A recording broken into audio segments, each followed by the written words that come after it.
Paint stylized strokes with the art history brush. Paint stylized strokes with the art history brush. The art history brush tool, by the way, paints with stylized strokes using the source data from a specified history, state, or snapshot by experimenting with different paint style and size and tolerance options. And you can simulate the texture of painting with different colors and artistic styles, by the way, like the history brush tool. And the art history brush tool uses a specified history, state, or snapshot as the source data. And the history brush tool, by the way, however, paints by recreating the specified source data, and while the art history brush tool uses that data along with the options you set to create different colors and artistic styles. And for various visual effects, experiment with applying filters or filling an image with a solid color before painting with the art history brush tool. And also try increasing the size of the image by a factor of 4 to soften the details. And we have 3 images here now.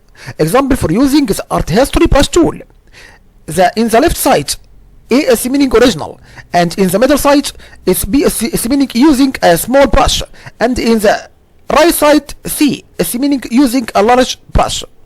And you have steps here now. Step number 1. In the history panel, click the left column of the state or snapshot to use as the source for the art history brush tool, and a brush icon appears next to the source history state. And in the second steps, number 2, select the art history brush tool. And the third step is do one of the following.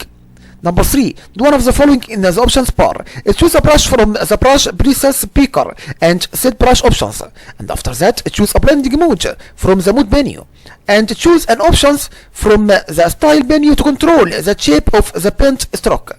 And for area, enter a value to specify the area covered by the paint strokes, and the greater the size, and the larger the covered area, and the more numerous the strokes.